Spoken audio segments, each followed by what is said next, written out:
Welcome to Celtic Slumber, where myths drift like mist over quiet water, where legends are lullabies, and the old magic hums softly enough to dream beside. Here, you won't just hear stories, you'll wander into them. So settle your shoulders, unclench your jaw, let your breath soften, breathe in and out.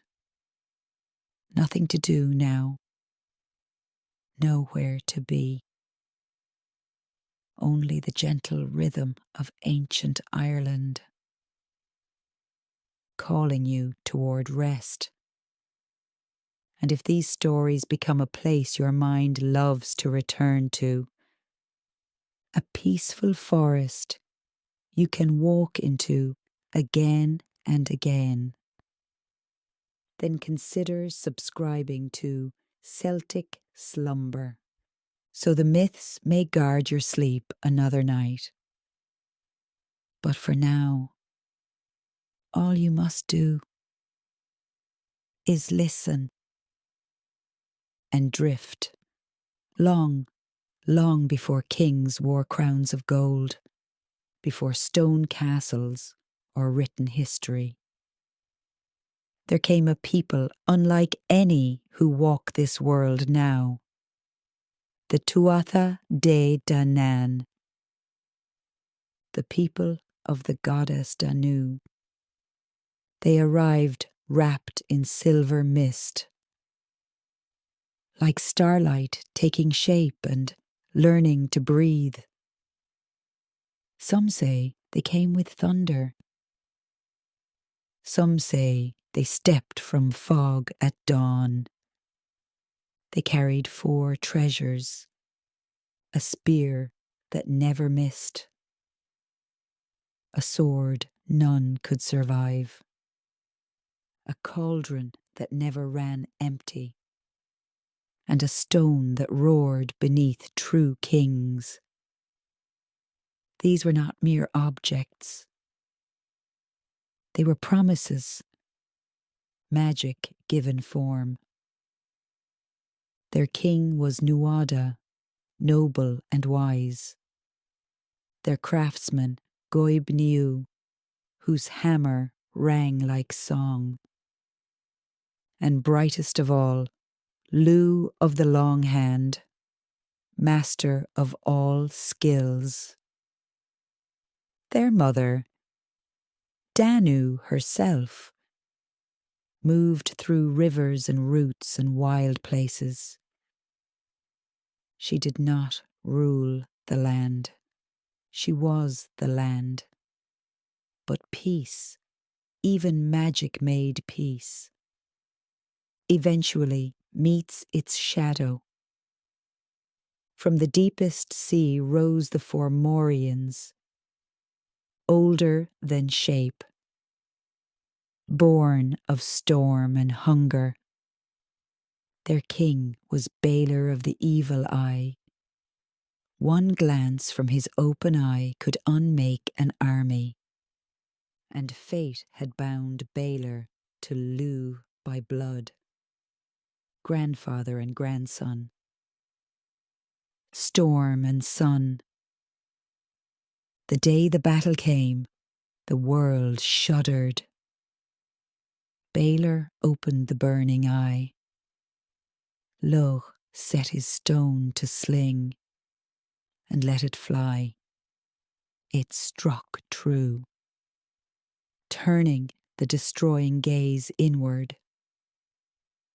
And the eye that ended worlds, ended its own, victory belonged to the Tuatha Dé Danann. But victory opens doors, and this one opened toward change. Soon came the Milesians, ancestors of humankind, not born from magic, but bound by destiny. Ireland could not hold 2 ages in the same hands. So a pact was made. The land would be shared, but on different sides of the Vale. The Tuatha Dé Danann stepped sideways into the hills, the lakes, the hollow places, into the Otherworld. Not gone, not asleep, simply unseen. Sometimes the veil thins.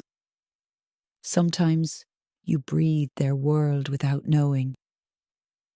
Among them was the Dagda, a gentle giant, father god of earth and storm.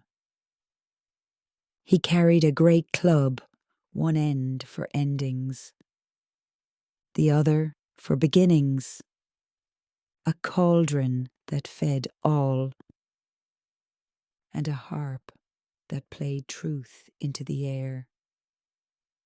When he played sorrow, mountains wept. When he played joy, flowers bloomed in frost.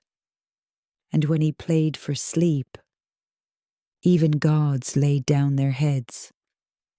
Some say when slumber reaches you softly, it is the Dagda tuning the air around you. Beside him shone Breed, goddess of hearth, poetry, healing. Her flame warmed, it never burned. Her presence soothed hurts no one saw. That fire still burns in exhaled tension. In the moment, the body remembers to soften. You are in her warmth now, generations past. Magic thinned, but did not fade. It concentrated instead. In certain lives, one belonged to Fionn mac Cumhaill, while cooking the salmon of knowledge. Its skin burned his thumb.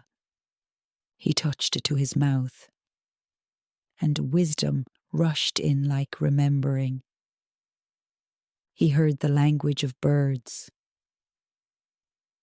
knew paths of stars, could read the moods of the world.